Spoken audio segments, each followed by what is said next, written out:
I've tested the Renegade 1000 numerous times, and I've always praised it for its awesome power, V-twin torque, and super high-end componentry. But the truth is, all previous tests on the Renegade 1000 were missing one key component. Until this year, the Renegade had no competition. So, with nothing to compare it to, by default, it was the best.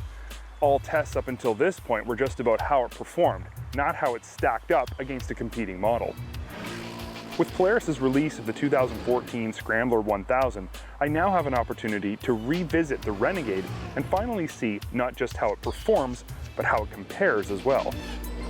To start things off, the 2014 Renegade X XC is virtually unchanged from the 2013 model. Is this a bad thing? Definitely not.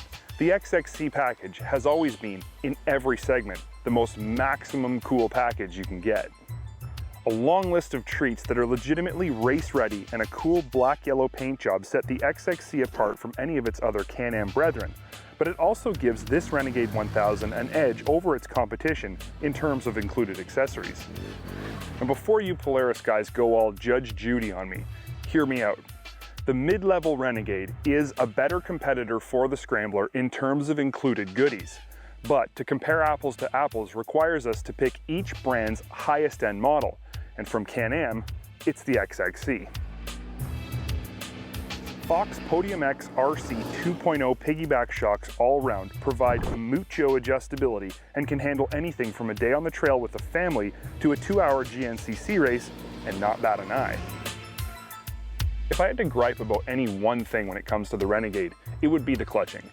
This monstrous V-twin produces boatloads of both torque and horsepower that are nothing to be ashamed of. 82 ponies to be exact, but it's how that power is delivered that bothers me. Clutching is a little bit grabby and power delivery is abrupt once you're off idle.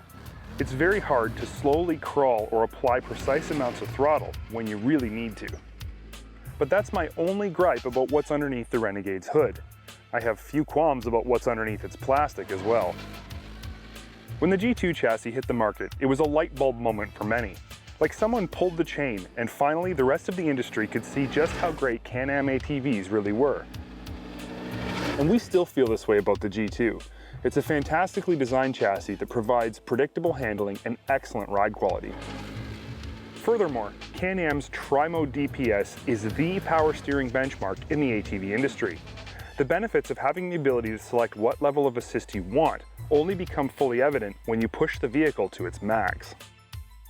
Ergonomically, the Renegade is really good, but this is one area that can only truly be evaluated now that it has some competition. Seating is comfortable and there's lots of room for your feet.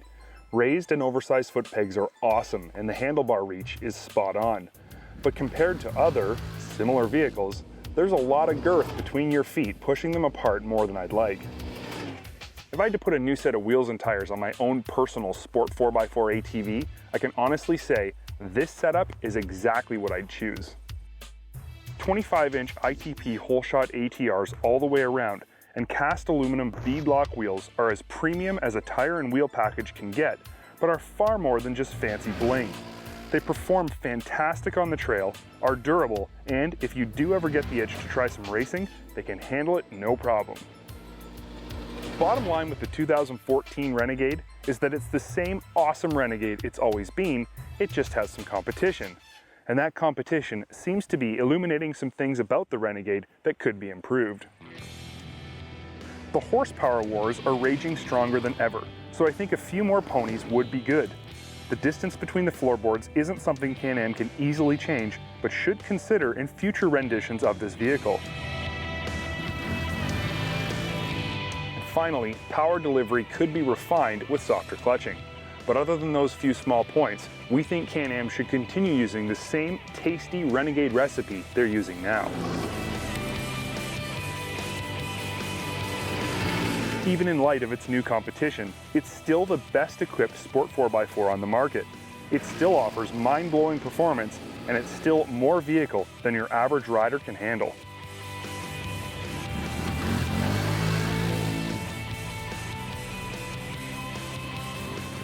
If you were hoping to find out which Sport 4x4 is the best today, unfortunately you're going to leave disappointed.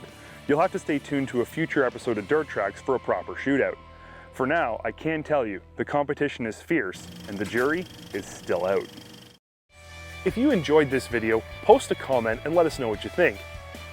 Then, click this link to subscribe and that link for more great videos from Trax TV.